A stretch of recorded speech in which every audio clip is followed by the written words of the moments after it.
I'm Mike Hebert, owner of Cantex Roofing and Construction. Every day is game day, and we'll get it right when it comes to your roofing, construction, windows, and mirrors. Call Cantex Roofing and Construction today. Together, we are one serving you.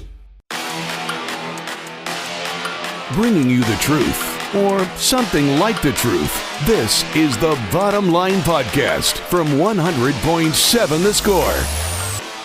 It's a Friday afternoon on the Bottom Line on 100.7 The Score.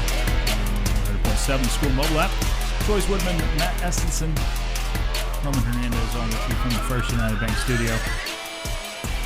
When myself and Matt are in the studio, it means we're picking games. Let's get to it, Roman.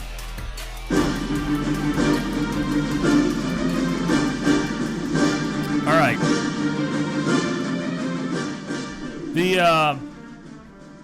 The last couple weeks have been really rough for the producer chair. Last couple times we picked games. Roman picked first. He went 4-6 his first time around back a few weeks ago. Logan last week did you one worse. 2-8. Ouch. So far this year, Matt went 5-5 last time. I went 7-3. So far this year, I'm 12-8. Matt's 11-9, and the producer chair is 6-14. So Roman, you got some work to do. We're gonna start off with a Friday night football game, and there's a reason we're picking it. It's Eric Morris, South Florida at North Texas tonight. Who you got, Matt? Man, that's such a pick'em game too. It's a tough one. It's a coin flip almost at 2.5. Give me the Mean Green. Okay, I like it. I will also go. I'll go with the Elf, Eric Morris. Roman? I'll go North Texas. Okay. Sweep.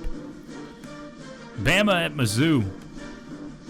Pretty good ranked-on-ranked matchup there from Columbia. I've flip-flopped on this one several times.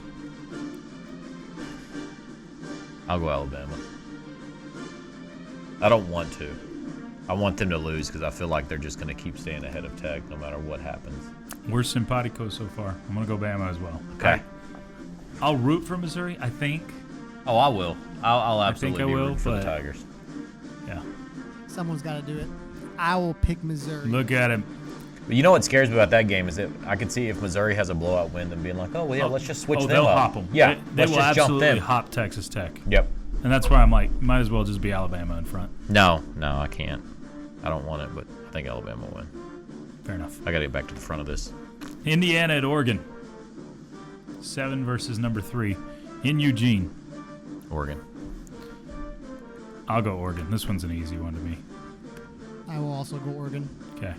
2 sweeps so far. All right, move to the Red River Shootout Rivalry Showdown, whatever we're calling it this year. I'm going to go with another sweep. I would assume I'm going to OU.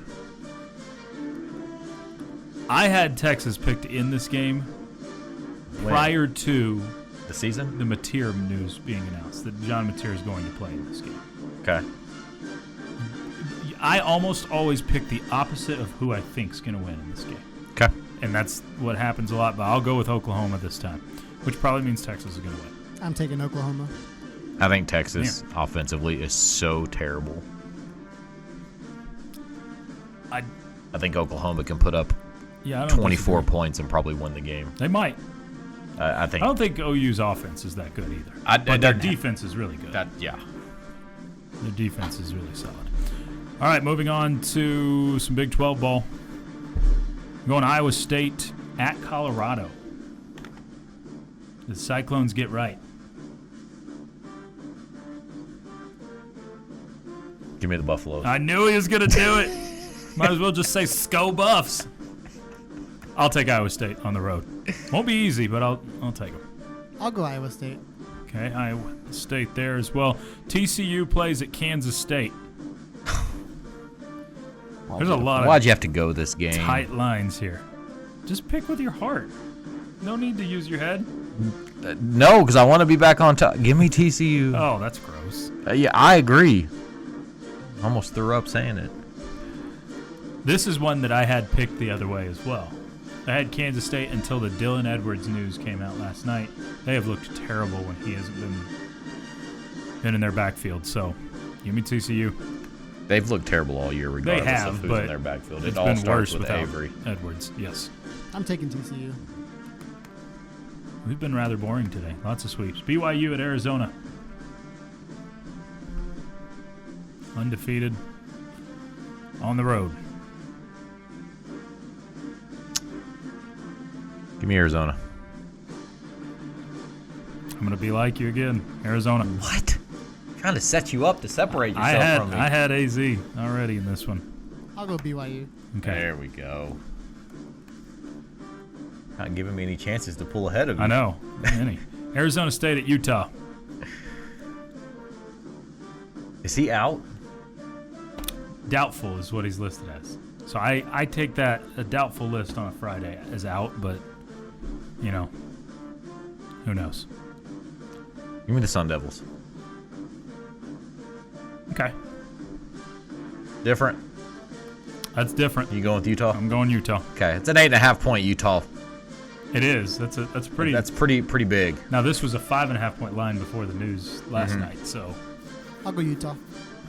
2 Utes, and before we get to Tech one, we'll throw an NFL. Cowboys at Panthers. 3-point line in this one. Give me Panthers. Team. This is probably where you're going to separate. I'll take the Cowboys, and I shouldn't. Oh, Panthers are terrible. Oh, they are, but Cowboys' defense is terrible. I'll go Carolina. Hold on, I'm trying to remember. You're a Commanders fan, right? Yes. Okay. I got to talk to Roman's parents. Where'd they go wrong? Kansas at Texas Tech. We need a score on this one. What was your score Tech, prediction? but I'm trying to think what it was. I can't. I could probably pull it up. If you can't remember your score prediction. I've had to go back and look at my own just to remember what that looked like. 35-17. Okay. 35-17. I'll go with my original. And Texas Tech 52-21. Oh. I'm telling you that KU defense has some Swiss cheese out there. Lots of holes. Okay. Texas Tech. I know I had Kansas 18. I think Tech I had 40. It was 45 and 46. I'll go 46. 46-18. Okay. Big number. And we'll throw one tie break out there. Passing yards for Baron Morton. Like you doing it over under? Or you just want me to I just throw want you something to, out your there? number will be it'll be closest to the pin on this. 291. 291. Okay, I was going 305, so I'll stay with that. I'll be on the high side. 325. 325. There you go. Good job. Way to keep Choice in the middle of that one. I know. We will reconvene on this next week sometime and tell you who does the best. Y'all hit us up. Yates Flooring Center chat line, yours on the 100.7 The Score mobile app. Let's see. The Rock and National Treasure movies are there with Face Off. Okay. You're not a National Treasure guy. It's okay. Anti-history. I mean, stop it. Anti-America. You've never seen Face Off, so don't. I know. I'll watch it. I'm not against. I like Nicolas Cage. I didn't get around to watching Raising Arizona until John Harris pushed me to watch that forever. He's like, "What are you doing? Why have you not watched Raising Arizona yet? It's the funniest movie ever." So and he would quote it, and I finally got around to watching it on one of our road trips on the plane last year, and it was really funny. What do you have pantyhose? Or no, it's, boy, you have pantyhose on your head. It's okay. Yeah. Okay, I thought it was funny. Yeah. Do y'all know what the Arizona State quarterback injury is? No, that has not. It's disclosed, right? They haven't announced it. They don't have to tell you what the injury is. I'm curious if that evolves in the future. Mm-hmm. where you just have to put knee, shoulder, something in parentheses next to it. But as of right now, you just have to put them on one of the lists. Now, I've seen people talk about, is this Dillingham gaming the system a little bit, making them think that he's not going to play and then he's going to throw him out there? There's reports with sources that say, no, that's not the case at all, that Levitt is almost assuredly going to be out of this game. But we'll see. Plenty more from you rolling in on the chat line. Get some more of that next. It's the Bottom Line on 100.7 The Score. Getting to the point, but taking the scenic route to get there. This is the Bottom Line Podcast from 100.7 The Score. On we go to hour number 2. You're hanging out with the Bottom Line on 100.7 The Score and the 100.7 The Score mobile app. DoubleTSportsNetwork.com. Fox 34 News now. YouTube, Fire Stick. 950 on your AM dial. However you're taking us in, we are thrilled you've chosen to make us part of your Friday afternoon. We being myself, Chois Woodman, alongside the one and only Jamie Lint. We got Roman Hernandez across the way taking care of us. You can also hit us up. If you got thoughts or comments, bring them in on the Yates Flooring Center chat line through that 100.7 The Score mobile app. You can take the app anywhere with you, even listening out in Center Sandwich, New Hampshire. Okay. They don't like the crust there. Okay. That's what I hear. You like the song One and Only? Help me out. I'm going to guess like 90s. Like who, though? Somebody named Chesney Hawks. We're going like one-hit wonder here? I don't remember anything else from him, but I know I really like that one. Chesney Hawks. When I typed in One and Only, I get Adele. Oh, okay. Okay. Yeah, I don't. I'm going to have to listen to this because I'm not sure if I've ever heard it. Seems like a Rob Bro song. Okay. We will continue to get into a slew of different topics over the next couple of hours. Cody Campbell's at odds with conference commissioners quite a bit. We got commercial logos on the way for college sports. Not surprised there at all. I'm not a fan of it, but Really? I also understand it. Like they're going to make money. It was once it went pro, you had no. I mean, it was a matter of time. Mm-hmm.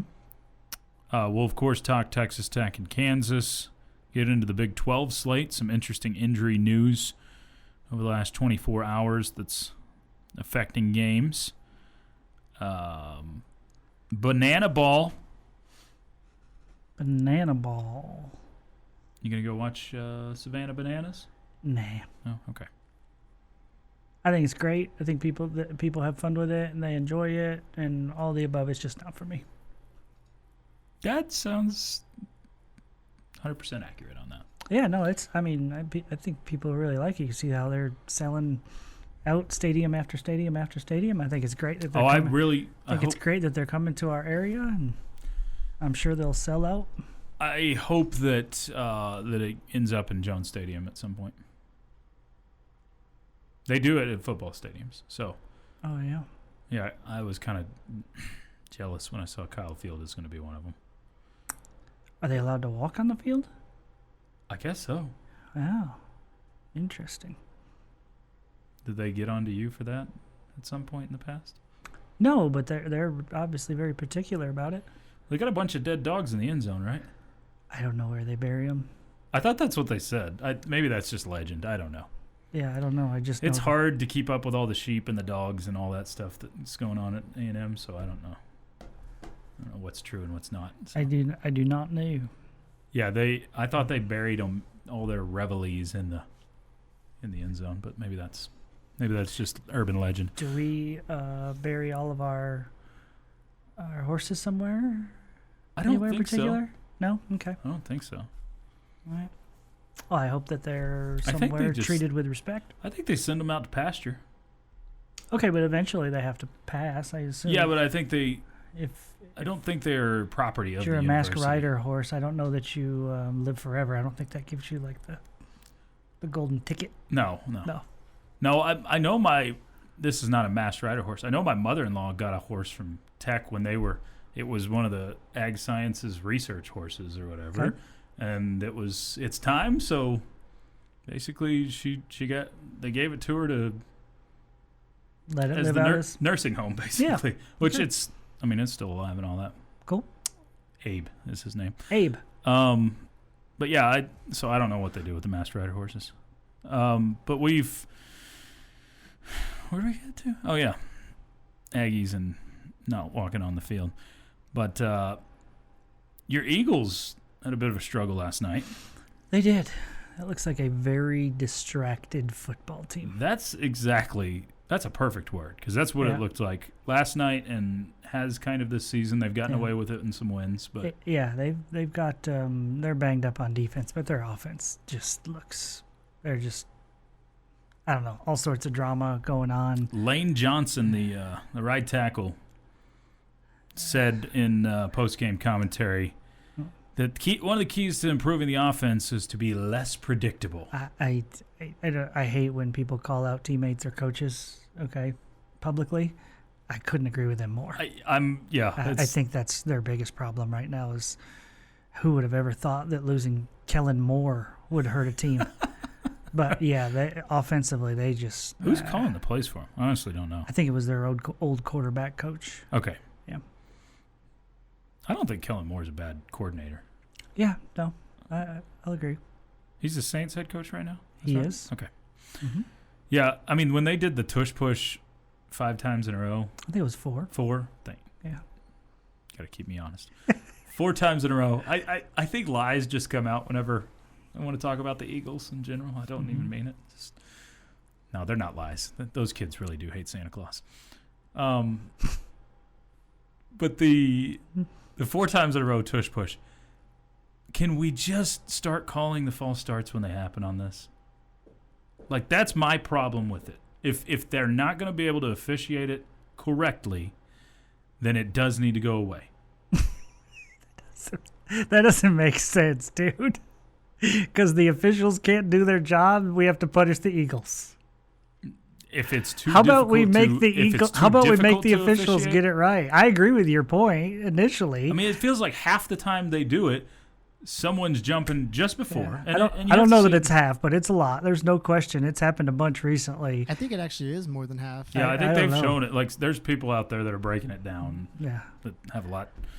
Yeah. More. There is an actual page on Instagram dedicated to the formation and how wrong it is. Every play. This is the first time me and Roman are on the same page because he's a Commanders fan and I'm a Cowboys fan. I just don't. I don't follow your take here, Choice. That because the officials can't get it right, then the Eagles have to be punished. Well, okay. So and it's not just the Eagles, because there's times they're showing that the defense is lined up in the neutral zone and they're not calling anything basically on it. So do we just throw the flag every time the tush push is out there? Because there's guys that are lined up incorrectly on both sides at times. There's guys, I mean, they've gone all the way through this stuff.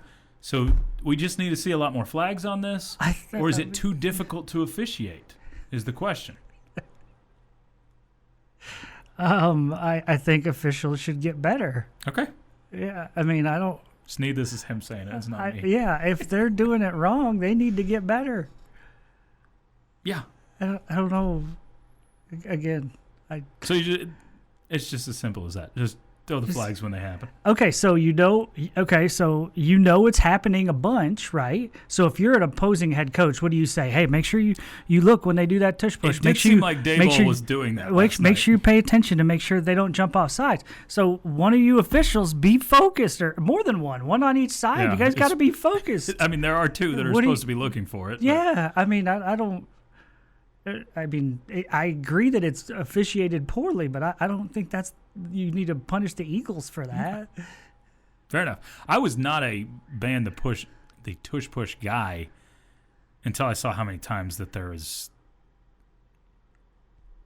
illegal activity going on. I wish we went back to. I used to like the rule that you couldn't help a running back or a quarterback or whatever. I liked it that way. So if you're going to ban the tush push, ban all of that. I am with you on that. Yeah. It's the bottom line on 100.7 The Score.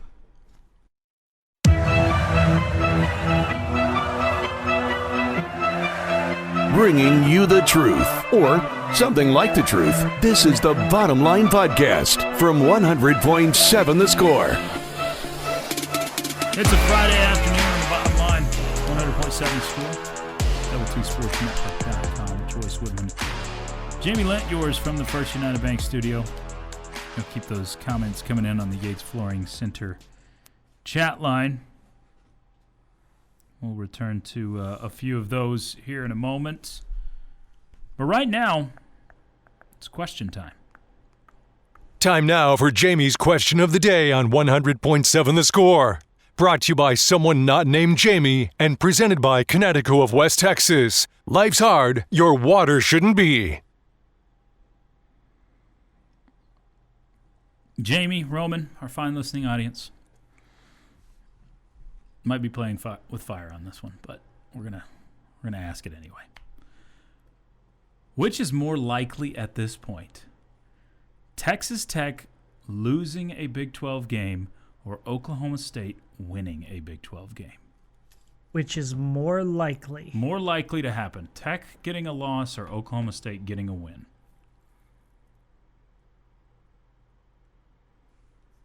I think it's Tech getting a loss. I mean, you still have some good teams on your schedule.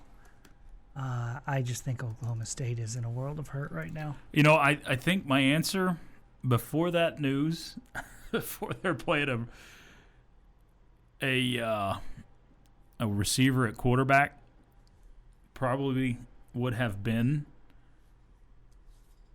that it was more likely for Oklahoma State to get a win. But it just does feel like the turmoil it's bubbling over in Stillwater. Roman? Yeah, I'm going to agree. I think it's more likely Tech loses. So now we'll go through the schedules. Oklahoma State plays Houston at home this weekend. Not going to win. 14.5-point favorite. Cincinnati at home the following weekend. Not going to win it. Texas Tech on the road. It's a common theme, not going so well. Lawrence, Kansas. You wouldn't think so. No. At home against K-State. Still no. Yeah, unlikely. Road trip to UCF. If it wasn't in UCF, I would have given them an outside chance. And then home game against Iowa State. Yeah, it's more likely that Texas Tech slips up. OSU is on a war path to back-to-back 0-9 seasons.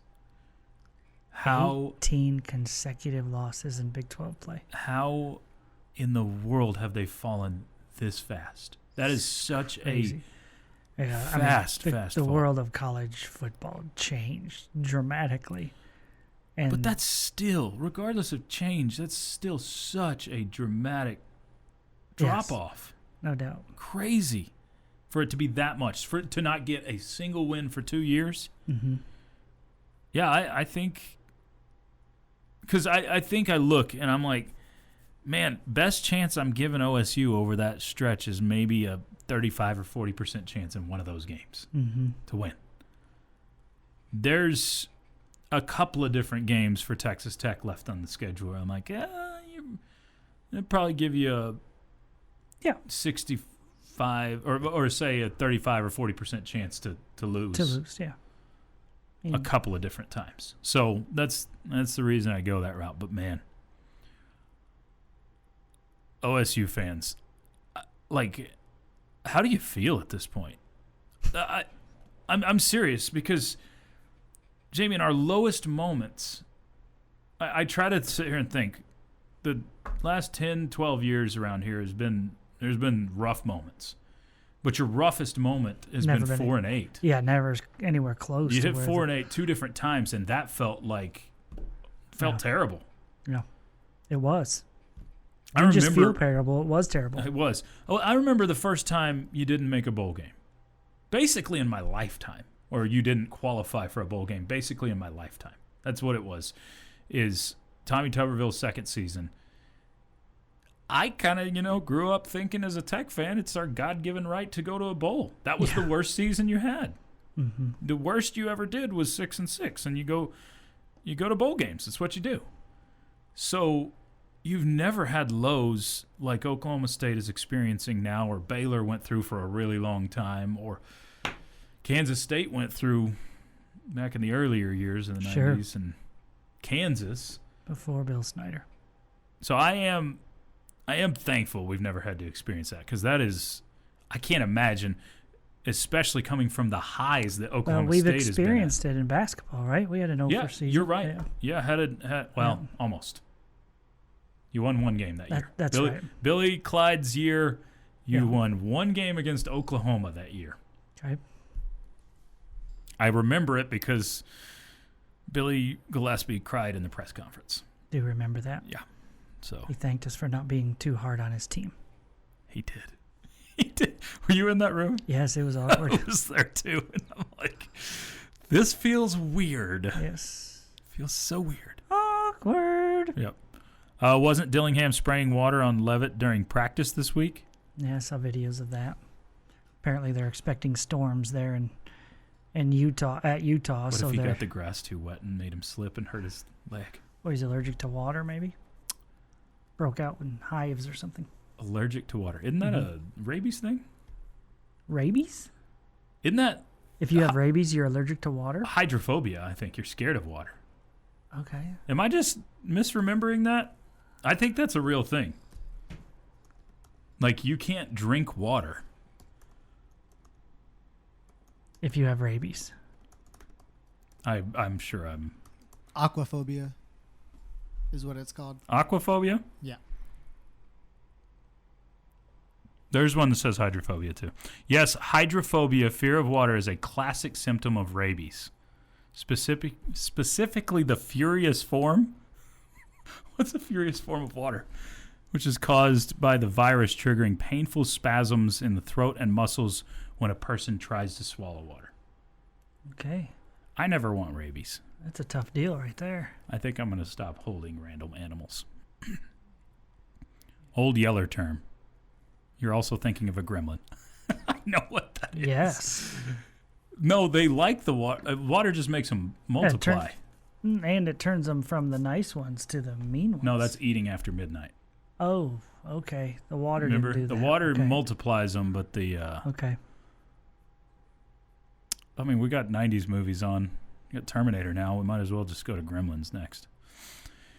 All right, y'all keep your comments coming in on the Yates Flooring Center chat line. You see any upsets brewing this weekend in the Big 12? I think there's some potential ones, but I think Kansas State's going to beat TCU at home.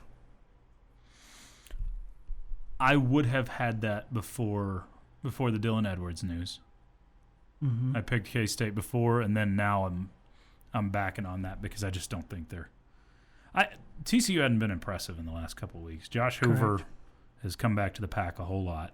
Mm-hmm. So the result of that game, and I think the result of the Arizona-BYU game, almost toss-ups in my mind. Would not be surprised by either. Yeah. I think I would... I believe BYU is going to win, but I wouldn't say that I'm super confident in them. Fair enough. Yeah. And their lines of 1.5 and 2.5, it just feels like pretty much a toss-up. Yeah, I don't know what's best for this league at this point. I think I know what's best, but I don't. Like, if Texas Tech runs away, I'm not saying it's going to happen, but if you're the best team in this league far and away, do you get disrespect for that? Because, it wasn't a good league. They didn't have to play anybody this year. Well, like, you almost got that when you beat Utah because you beat them so bad it knocked them out of the poll. If you're just talking about fan base, fans across the country and what they think, I think that's possible. I mean, you're number 9 in the country. Sure. If you win out, there's almost no way you're not going to be top 5. Yeah, I think what matters is making sure you're top 8.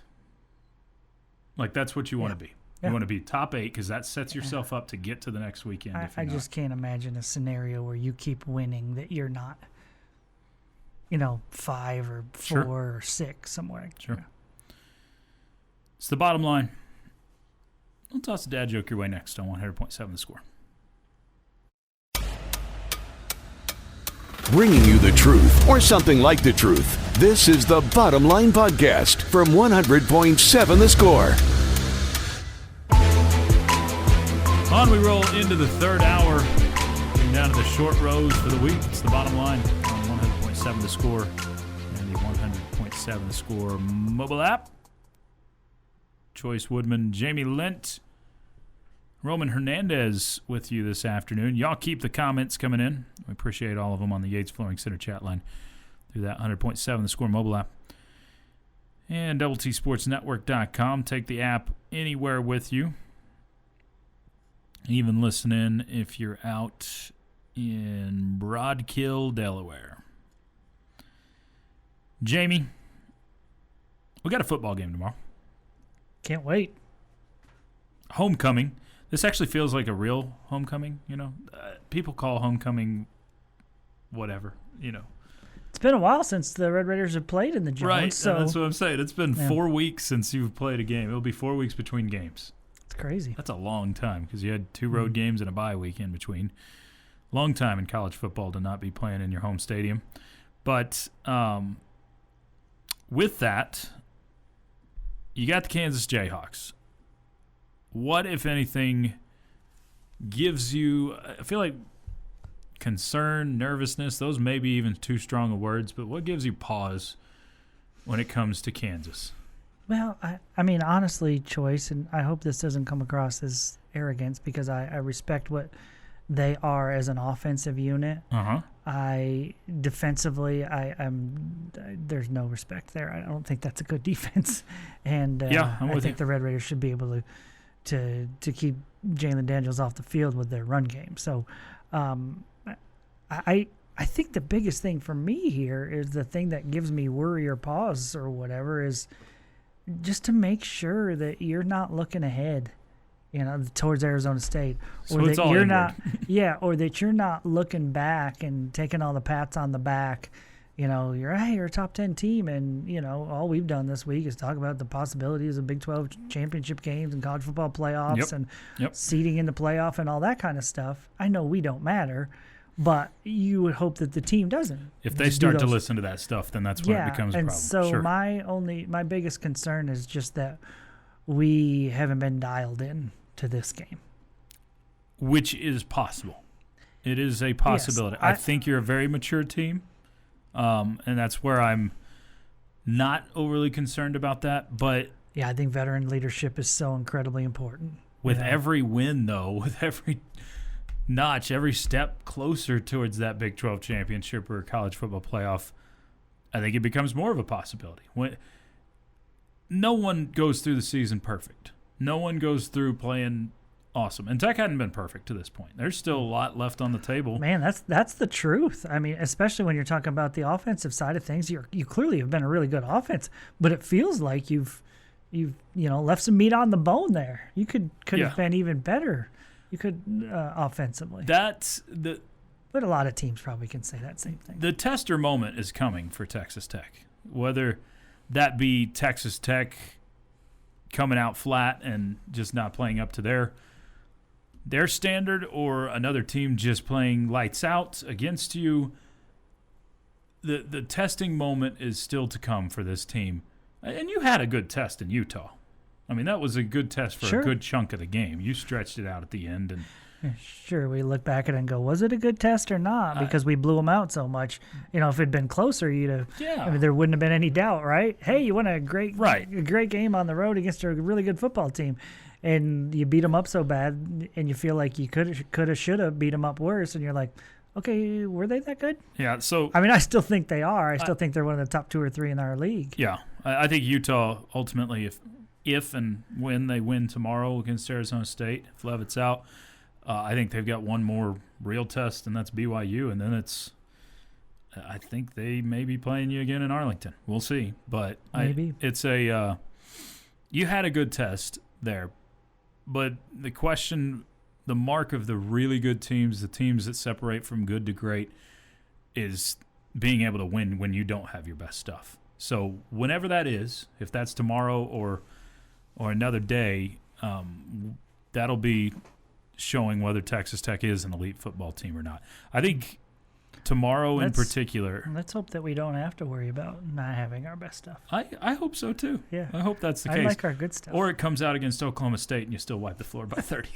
If that's your flat game, then maybe. I don't know. I feel like we need a revenge game for 66-6. If they want to do that, I'm signed up right now. I've told you this before. I used to, back in my Texas Tech days, I wrote for the Daily Toreador. My very first day on the football beat was that game. First time I covered football where I was the writer for the game. 66-6. Must have been a fun write-up, Chois. I still have the paper. Yeah. Way to go, Chois. Should probably burn it. That's what I need to burn it in effigy at some point. Just get rid of those demons. You should go to Kyle Field and see if you can bury it there in the end zone or something with the dogs. Yeah, I probably am not going to try that. But Tech 35, Kansas 24. Go Raiders! Be loud, be loud. I am curious to see how the crowd responds because it seems like anytime Tech fans are challenged to anything, the response is overwhelming. Coach McGuire's clearly challenged this crowd, not saying you're not good enough, but saying we want your best. I think what he's saying without saying the words is, hey, their crowd was great, extremely impactful. We need to be able to do what Utah did. Yes. Yeah. And I think he's done it in a very nice way. Sure. Yeah. Sure. As he should. They're going to have some sort of false start counter, I think, tomorrow. They'll have, whether it's like, how. For us or them? Hopefully for them. I mean, it has I'm been a little bit. It doesn't affect us on the home turf. I'm sorry, that was probably a dumb question, but. No, as much as you've had trouble with it. We've kind of had struggles with that. I think I guarantee you they're going to count those too. Oh, they will count them. I'm talking about I think they'll have how they have the Ks at a baseball stadium? Sure. Where I think they had that at Utah, the false start counter. So they put 5 yards, and I think you ended up with 7 or 8 of those. Utah had that? Utah had it where student section. And you have it in the basketball games where I think there's a missed free throw counter over by the student section where they count that. It's just a fun little thing that they do. But I think we will hear as loud of a crowd as we've heard in that stadium. Hey man, since when? I don't know. The team's playing well. Yeah. Lots of reason to be excited. Yeah, I think it's going to be a pretty fun atmosphere tomorrow. And it kind of does. I think you'll also have a pent-up frustration almost for Tech fans to let out because you didn't get to, for 2 of the first 3 games, you didn't get to express your loud noises as much. So I do think I think we'll see Tech fans really lean into it even more because you had the 2 rainouts earlier this year. We'll see. Blackout at the Jones, always fun. Y'all keep your comments rolling in on the Yates Flooring Center chat line. We got Tell Me I'm Wrong in 20 minutes. Headlines straight ahead. It's the bottom line on 100.7 The Score. Getting to the point, but taking the scenic route to get there. This is the Bottom Line Podcast from 100.7 The Score. It is time for Tell Me I'm Wrong. Part of the bottom line on 100.7 The Score and the 100.7 The Score mobile app. Chois, Jamie, Roman with you for about half hour more. Jamie, what do you got for us today? All right, Chois. I got a couple statements here. Oh, boy. So you can disagree on numerous levels. I think the Red Raiders will face their best 2 offenses of the season in the next 2 games. I also say that last year you averaged 34.8 points per game allowed. I wouldn't disagree with that because that's a fact. I'm not going to disagree with that. This year, okay, this year, and the next 2 weeks are really going to test this, you will not allow more than 28 points in any regular season game. The whole year. Wow, dude. Do you know how many years we've averaged 28 points or more given up on defense? And you're saying we won't go over that number. How many did we average 28? I know 2 years ago it was 26, but it feels like most years it's been closer to 40 than 25. I think 32, 30. I mean, man. Sweet nectar. Okay, so say your first one again. That the offenses that you're going to face the best two offenses the next 2 weeks, and that you will not give up more than 28 points in any game in the regular season. So I think the best offenses in the Big 12. I'm kind of talking myself through this. Are Tech, Baylor, Cincinnati, Kansas.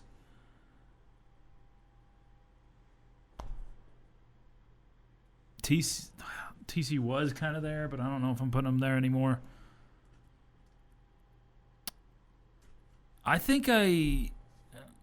So all you have remaining on your schedule is, besides those two teams, is UCF, West Virginia, Kansas State, Oklahoma State, BYU. So, yeah, I think those two offenses are better than any of the five you have beyond that.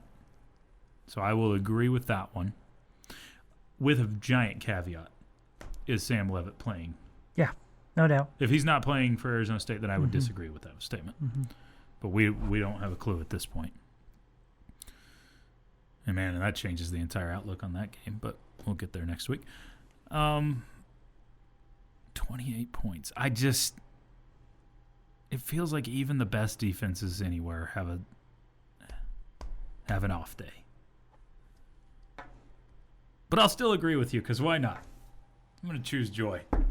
You won't give up more than 28 this year. Okay. And I think the best chance to give up 28 is this weekend. We just said the two best offenses. Mm-hmm. Technically, points-wise, this is a little surprising to me. Kansas is 7th. Points-wise, they are? 35 points a game in the Big 12. Okay. Arizona State is at 11th, 29.2. So if you go by just so far total offense, total. You want Kansas is 7th, Arizona State's 10. So technically, Tech is the best, not only in the Big 12 but in the country. It's Tech, Baylor, Cincinnati, Utah, BYU, TCU, Kansas, Arizona, UCF, Arizona State. That's the top 10. Conference only scoring wise, Kansas is 4th at 34 points a game. Okay. Arizona State still 11th at 27. Man. Red Raiders, by the way, are 3rd. Cincinnati and Baylor in front of them. Arizona State's been tested a little bit more to this point in the season, so I'll give them a little bit of a benefit of the doubt. But man, I wouldn't have. I've undersold Utah or BYU's offense a little bit, I guess. Maybe that one's the right answer. I just don't think when they face good teams they're going to do as well. But at some point I got to quit saying that. We'll see what they do this weekend. Arizona's a good test for them. Romano? I agree with you on both of them. I have no objection. I think the best two offenses that we're going to play is these next 2 weeks. And, Tech in the past has not had a good defense, so I was hesitant at first. But after the way they played against Utah, I have no doubts that they're going to be just fine. 11.2 points per game is what you're giving up. I get the first few games. That's fine. I get it. But I think right now, with your first-team defense on there, you're averaging 3-point-something points per game. Yeah. It's crazy. They've been crazy good. It has been a crazy good defense. So, yeah, I think BYU is not far behind. BYU is 12.2 points per game, which is really good as well. So, I don't know if I keep sleeping on the Cougars. We've got a few weeks till we get there. About a month till then. Glad to hear that choice. You're so immature, JV. Just one Cougar. But so you're expecting a blowout tomorrow? I don't. I expect it'll be a decent game into the second quarter, but I don't think in the second half we'll ever be nervous. I expect a game, kind of what you're talking about, similar to Utah, not scoring wise, but in terms of the closeness of the game. Yeah, I think you eventually wear them down. Yeah. I think eventually you'll get Jalen Daniels pressing a little bit and make a mistake here or there. The part that's going to be hard, one thing that Baron Morton didn't get credit for last week, I think from a national standpoint or whomever, he didn't get talked about because there weren't a bunch of big plays in the game. But that was never the game plan going in. If you watch Houston's defense, they drop safeties back and they keep everything in front. The job was to get it to receivers and let them make a move. Caleb Douglas did it several times. I think the biggest issue for you last week was drop passes and penalties. Sure it was. I'm just talking about you didn't get big plays, so it's not as flashy as it's been in some previous weeks. Fair enough. I do think, I say that, you still had several chunk plays. I do think, though, that's going to be your approach in this game defensively. You're going to make Jalen Daniels throws as many deep balls as anybody in the country has over the last couple of years. He is a deep ball guy. He loves to go deep and loves to use that. You're going to make him beat you in the underneath game. And you've got good linebackers to combat it too. So I think that will be the approach.